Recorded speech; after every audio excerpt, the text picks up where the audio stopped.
Good morning. My name is Clara Fassett, and I'm one of your worship associates today. Moving to Uganda at the age of 6 taught me a lot. First and foremost, I learned that the world is much bigger and more complex than my young mind had previously comprehended. I also learned that I'm very fortunate. Seeing some of our friends there having so little and still giving so much to random foreigners who moved into the neighborhood was astounding. I remember the first time we walked across the street to the little shop that our friend Mary worked at. She greeted us with a bright smile and Minute Maid mango juice for Ruby and I. There were other ladies talking and a stray dog laying in the sun. That was the dog that led to our mom finding Romeo. This scene represented the sense of community that was literally on every street corner. Mary had all of us over to her home, cooked delicious food for us, and introduced us to her family. We met her sister Peace, her husband Charles, and others. When she first introduced Peace as her sister, we thought nothing of it. Much later, we learned that they were not really sisters, but Mary was Peace's aunt, who happened to only be a few years older than her. I think that shows a lot about Acholi culture. Acholi is the tribe closest to where we are living. In Acholi culture, it doesn't matter if you're siblings or have chatted a few times while buying produce at the market. Acholi people hold onto friendships forever, and everyone is a part of your family. I have many fond memories of playing in our yard with the neighborhood kids. They were great at finding creative hiding spots in hide and seek, and we taught them how to play spoons with the deck of cards that we had. We'd gather as many kids as we could and sit in the grass, passing cards and grabbing spoons, our laughter ringing across our expansive yard. I learned while in Uganda that even though most people think that having more stuff will make you happy, some of the happiest people I know have next to nothing. One thing that some of our friends would say is, "I can't give you money, but I can give you my time." This shows that you don't need much to give to others. As some of you know, we traveled back to Uganda to visit last summer, after 6 years. It was a needed reminder to not get too comfy in our fortunate American lives. After all these years, it felt like no time had passed with our friends. There were a lot of minor details from our original time in Uganda that I had forgotten, that came flooding back to me when we went back to visit. I've had many people ask me, "Did you like going to Uganda? How was it?" Saying, "Yeah, it was good," just doesn't give the experience I had enough credit. I got lucky enough to have parents that took my family overseas when I was only 6. I learned many things from it, including gratitude, going with the flow, and stepping outside your comfort zone to truly experience your life to the fullest. I am forever grateful for that.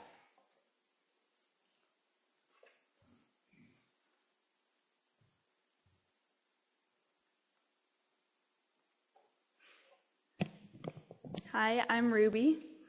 A couple of weeks ago, I got the amazing opportunity to go to a Model UN conference in New York City.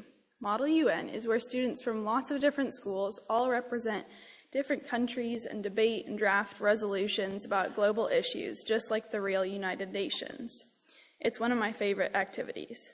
After I researched this specific conference online, my best friend and I showed the information to our MUN group and advisor, and they loved it. It was our school's first time going, but we got 10 students that wanted to try it out and take a trip to NYC. Representing the delegation of Rwanda, we researched and prepared and then headed to New York to take on the largest Model UN conference in the world. National High School Model United Nations, or NISMUN, takes place every year at the Hilton Midtown, the biggest hotel on the east coast of the U.S. During the 2 weeks of the conference, it holds over 4,000 delegates from over 70 countries around the world. I would say that Americans are 30% or less of the high schoolers there. The amount of Italian, French, Spanish, Chinese, and so many more languages that I heard was amazing. In just a ride in the elevator, I usually met people from a couple different continents. We also were lucky enough to have a meeting with the ambassador to the permanent mission of Rwanda to the UN. His job is to represent the whole country in any global decisions that are made at the UN, which is pretty crucial. He donated over an hour of his time to talk to us and answer questions. His assistant even participated in National High School Model UN from his school in Italy, where he moved after being born in Rwanda. That global connection was pretty amazing to hear about, and he was so excited to talk about Model UN after being a part of it himself. One thing that I really remember the Rwandan ambassador saying was that the General Assembly of the UN is like the whole world in one room. And even though my room was a ballroom in a Hilton full of high school students, I felt the same way. Being one of so many people from so many immensely different lives was pretty incredible.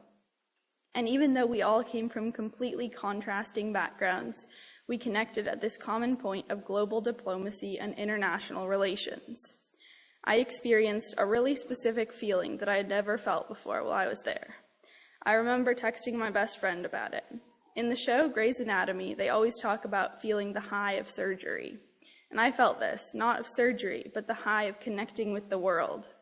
I could see myself as just one of so many incredibly different people, but I felt so rooted and alive in that place. Being in such a global setting helped me cement my love for all things international. I love my school, but its lack of diversity is something that I want to leave behind in high school. I don't know exactly what I want to do for a career, but I know I want it to involve the world. Thank you.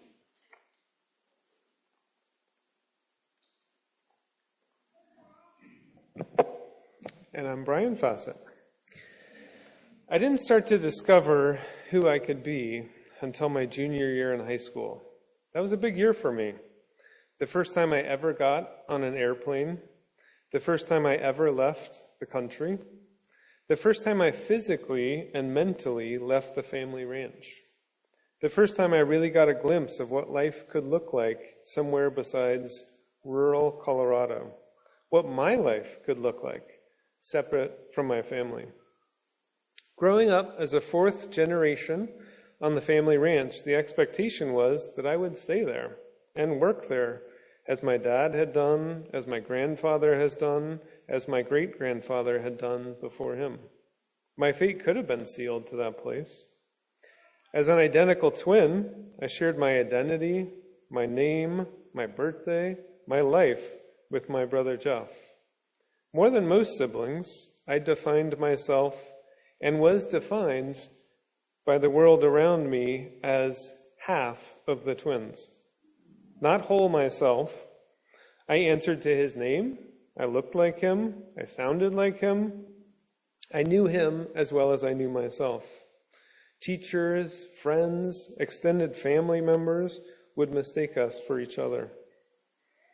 But when my high school Spanish teacher suggested I consider joining her and a small group of students on a 4-month trip across Western Europe as a junior in high school, I was intrigued.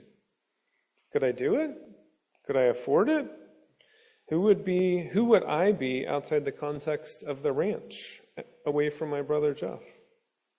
I didn't know, but I wanted to find out, and the rest is history. I came back a different person, a separate person, an individual, a person of the world, new friends, different experiences, confidence in my ability and in my independence. All of a sudden, my world was bigger than I had ever imagined, and I wanted it to keep growing. I wanted to keep growing. Knowing that I could thrive in so many different contexts, navigating foreign places, new food, different modes of travel, I wanted to keep going.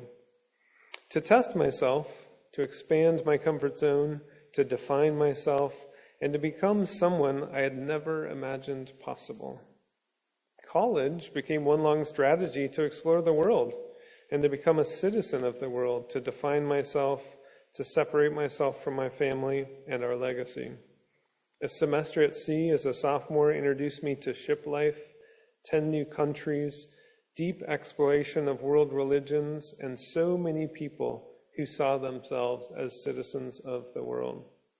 I wanted to be a citizen of the world, and I wanted that world to be as big as possible. Travel compelled me to change universities, change majors, study international affairs, and spend a semester teaching English and improving my Spanish in Ecuador. It compelled me to move to Oregon, to work and study abroad, to join the Peace Corps. It compelled us to take a second trip around the world, Kate and I, and brush up on our Spanish after spending 2 years perfecting Bulgarian. As soon as the girls were old enough to travel, we took them on their first international trip. We hosted exchange students from places we'd never been, and inspired by the girls' flexibility, we decided to make our biggest leap yet, to move the family to Uganda. I feel completely at home in the world. Wherever we go, whatever we eat, whatever language is being spoken, or religion is being observed, I feel at home. This is me. This is the me that I want to be. Now, when we go back to that ranch in Colorado, it's that place that feels foreign. Being out in the world has helped me discover myself. I'm going to start with a poem by Tyler Knott Gregson. It's entitled, I Want a Life Measured. I want a life measured in first steps on foreign soils, and deep breaths in brand new seas. I want a life measured in welcome signs, each stamped with a different name. Borders marked with metal and paint. Show me the streets that don't know the music of my meandering feet, and I will play their song upon them. Perfume me, please, in the smells of far away. I will never wash my hair if it promises to stay.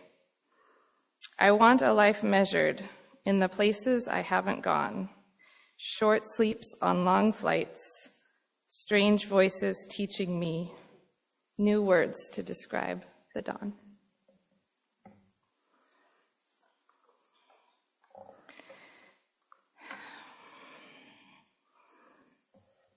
Travel has always required an extra special layer of preparation for me.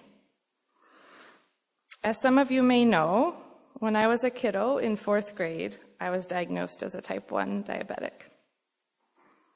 My dad had lived with type 1 since he was about the same age. So there was sort of a family philosophy regarding our disease that was already well established.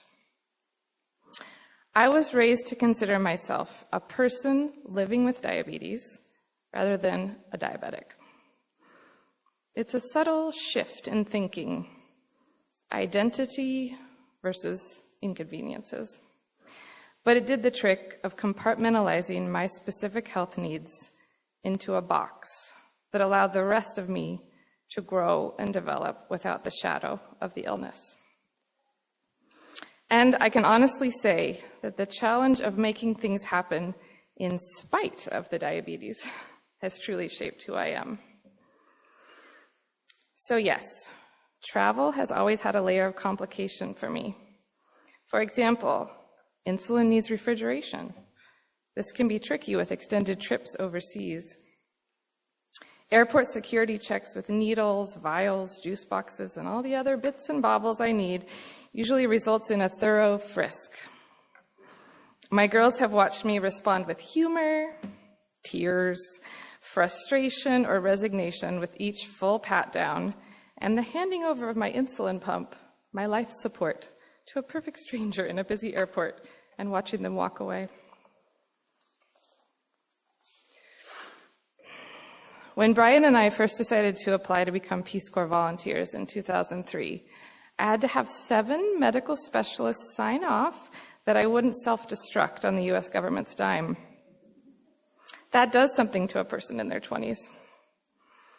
Peace Corps denied me, us, from the majority of their countries they serve in due to my disease. But with a whole lot of persistence, we were finally accepted to go to Bulgaria. Before we even had our plane tickets, the work of learning who I was unfolding. Those 27 months we spent in Bulgaria took me from being a traveler to a person who is at home in the world. You could probably imagine what it might look like to arrive in a foreign country with very basic language skills and no real cultural awareness. But I like surprises. Brian and I were separated for the first 3 months of our service into different host families to experience full language immersion. We were then given work assignments where we had no clue what we were doing. It's kind of amazing we lasted the whole time. They even asked us to stay and train incoming volunteers.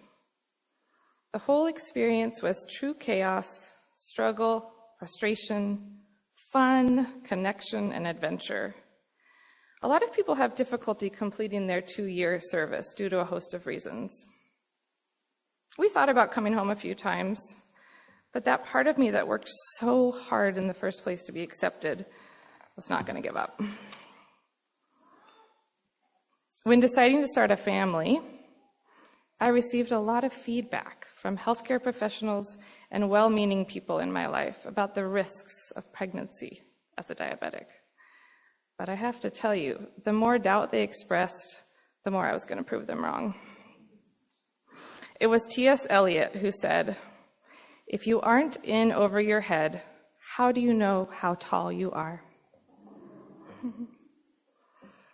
There are many paths toward courage, bravery, confidence, and triumph. Mine just happens to have been through the adventures of international travel. Sometimes when I've had an interview or a difficult situation at work, I'll remind myself, "Kate, you drove a beat-up 20-year-old RAV4 through mud streets in Africa with your kids in the back seat. You've got this." The process of preparing and moving to Uganda was, of course, more complicated by the diabetes. I had Plan A, Plan B, Plan C, and then contingency Plan D. I'm sure you can all understand the importance. Our solar refrigerator for my insulin was a non-negotiable and one of our biggest expenses prior to moving in. Brian's mom came up with the genius idea of using those large 64-ounce hydro flasks to pack 18 months' worth of insulin in. During the long flights to Africa, I just asked for replacement ice from the flight attendants for my little portable cooling system, and by the time we finally arrived in our new home, with our solar fridge hooked up, the insulin was chilled to perfection. To be totally transparent, I was not at all calm about this. I did not feel even 75% confident that would all work out. But what was the worst that could happen, right? One bottle of insulin stays effective for 28 days out of refrigeration. If I truly had to, I could fly home and figure it out. However, our house back home in the US was already rented out, and I did have my life savings amount of insulin along with me in hydro flasks. So the risks were real. Illness, heat, adjustment stress, having young children to tend to, that all happened. And also resilience, strength, confidence, self-awareness, those also happened. I'm not sure sometimes if I'm more proud of parenting and schooling young children in rural East Africa, or if I'm more proud of doing it all without a functioning pancreas. Either way, the gifts came.